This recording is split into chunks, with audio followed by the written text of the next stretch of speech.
Hello, hopefully you people are doing great. So we are going to discuss the assignment of electrodynamics, advanced electrodynamics. The question is show that the standing wave Fzt A sine of kz cos kV into t. Satisfy the wave equation and express it as the sum of the wave traveling to the left and a wave traveling to the right.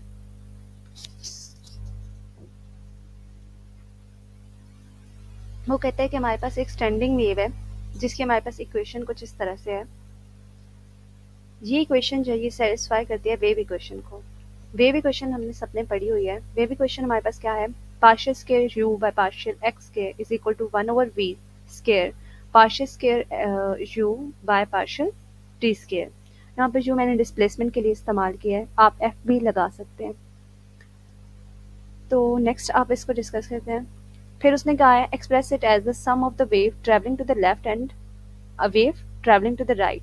वो कहते हैं इसी function को express करो किस form में, ऐसे express करो कि ये सम बन जाए दो वेव्स का, एक वेव लेफ्ट की तरफ जा रही हो और एक वेव राइट की तरफ जा रही हो। Come to the solution, write the expression for the sum of the wave travelling to the left and the wave travelling to the right. अब हमने ना एक एक्सप्रेशन लिखना है जिसमें हमारे पास एक वेव जो है वो राइट की तरफ जा रही होगी और एक वेव जो है वो लेफ्ट की तरफ जा रही होगी। तो उसके लिए हमारे पास जो बेस्ट सोल्यूशन है वो हम इस तरह से लिख सकते हैं, राइट। हमें ये ऑब्टेन करना है। देखते हैं हम ये किस तरह से ऑब्टेन करते हैं। As a given equation is, हमें जो इक्वेशन दी हुई है स्टैंडिंग वेव की वो ये इक्वेशन दी हुई है, इक्वेशन नंबर 2। इस इक्वेशन को हमने जब सॉल्व करना है ना तो यहाँ से वेव इक्वेशन बननी चाहिए। तो वेव इक्वेशन जो मैंने आपको बताई है कि वेव इक्वेशन कौन सी होती है। वेव इक्वेशन हमारे पास, pick up the call, wave equation जो है वो हमारे पास क्या होती है, partial square F over partial X square is equal to 1/v square partial square F over partial T square. तो यहाँ पर जो है ना इसको पहले partial square F by partial G square find out करते हैं। तो यहाँ पर फर्स्ट डेरिवेटिव लेंगे इस इक्वेशन का विद रिस्पेक्ट टू जी। जब फर्स्ट डेरिवेटिव लेंगे तो हमारे पास यहाँ साइन ऑफ के जेड जो है ये क्या बन जाएगा, कॉज ऑफ के जेड, राइट। और यहाँ पर जब के जी का हमारे पास डेरिवेटिव लेंगे विद रिस्पेक्ट टू जी तो हमारे पास जस्ट के आ जाएगा, तो ए के कॉज ऑफ के जेड कॉज ऑफ के वी टी।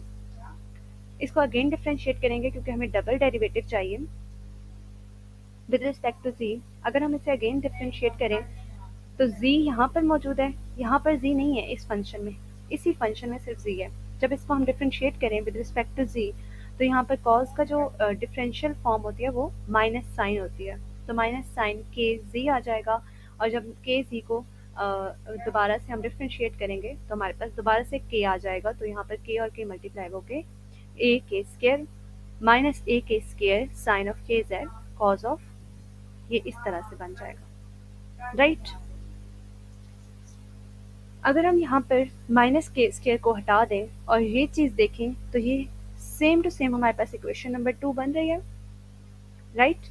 इक्वेशन नंबर 2 की राइट साइड पर ये है और इक्वेशन नंबर 2 की लेफ्ट साइड पर ये है। तो मैं पुट कर सकती हूँ इक्वेशन यहाँ पर इसकी जगह पर ए साइन ऑफ के जेड कॉज ऑफ के वी टी की जगह पर मैं F of G T put कर सकती हूँ। तो हमारे पास इसको इक्वेशन नंबर 3 का नाम दे दें। अब इक्वेशन नंबर 2 को दोबारा से डिफ्रेंशिएट करें विद रिस्पेक्ट टू टी, दो दफ़ा डिफ्रेंशिएट करना है, ठीक है। तो यहाँ पर हम दोबारा से विद रिस्पेक्ट टू टी अगर इसको डिफ्रेंशिएट करें तो टी हमारे पास जो था वो कौन सी कॉज ऑफ के वी टी में था, राइट। तो हम यहाँ पर जब इसको डिफ्रेंशिएट करेंगे तो minus sine k v t, और जब इस के वी टी को हम with respect to t differentiate करेंगे तो के वी आ जाएगा इस तरह से। इसको अगेन डिफ्रेंशिएट करेंगे तो फिर से इस पर ही अप्लाई होगा, तो ये हमारे पास कॉज के वी टी आ जाएगा और के वी एक एडिशनल के वी आ जाएगा। जब हम विद रिस्पेक्ट टू टी इस फंक्शन के जो थीटा है उसको डिफ्रेंशिएट करेंगे विद रिस्पेक्ट टू टी तो यहाँ पर के वी स्क्वायर आ जाएगा। ये हमारे पास डबल डेरिवेटिव ऑफ टाइम आ गया है, सही है। अब यहाँ पर a इंटू साइन ऑफ के जेड कॉज ऑफ के वी टी, ये हमारे पास दोबारा से सेकेंड इक्वेशन आ गई है। इसको हम पुट कर देंगे f of c into t, okay. ये इक्वेशन नंबर 4 आ गई है। अगर हम इक्वेशन नंबर 3 और इक्वेशन नंबर 4 को देखें तो मैं अगर इक्वेशन नंबर 3 जो है उसको minus k square f of c t partial square f over partial z square, जबकि इक्वेशन नंबर 4 जो थी वो हमारे पास क्या थी, ये चीज़ थी। अगर यहाँ पर वी स्केयर इधर शिफ्ट कर दूँ तो ये इस तरह से आ जाएगी, राइट। अब अगर इनकी right hand left hand side same है तो इनकी राइट हैंड साइड भी इक्वल होनी चाहिए, तो मैं इनकी राइट हैंड साइड को इक्वल कर दूंगी और ये same to same wave equation ही बनी है। तो इसका मतलब जो हमारे पास स्टैंडिंग वेव की जो हमें फंक्शन दिया हुआ था स्टैंडिंग वेव का, वो सेटिस्फाई कर रहा है वेव इक्वेशन को, क्योंकि उससे वेव इक्वेशन बन रही है। सही हो गया। Therefore, it is proved that the standing wave f of z into t a sine of is equal to a sine kz cos of kvt satisfy the wave equation. Simplify the wave equation as follows. अब इसको simplify करते हैं, क्योंकि हमने सम की form में भी इसको लिखना है ना, तो सम की फॉर्म में लिखने के लिए इसको 2 से मल्टीप्लाई भी कर दें इस इक्वेशन को और 2 से डिवाइड भी कर दें।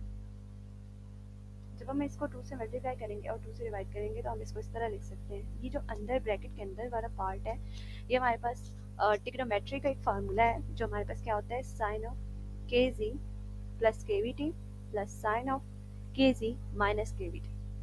ओके, ए बाई टू जो है ये दोनों साइनसाइडल जो टर्म्स हैं उनके साथ मल्टीप्लाई हो जाएगा और हमारे पास कुछ इस तरह से बन जाएंगी। इसको मैं कह सकती हूँ, जो मैंने पहले वाली इक्वेशन लिखी थी, इसको मैं अगर कह दूँ जी इंटू जी टी, या फिर ऐसे ही रहने दें, या फिर इसको बेशक कोई नाम दे दें जी इंटू जी टी और इसको एच इंटू जी टी दे दें, तो हमारे पास स्टैंडिंग वेव का जो हमें फंक्शन दिया हुआ था वो सम है दो वेव फंक्शंस का।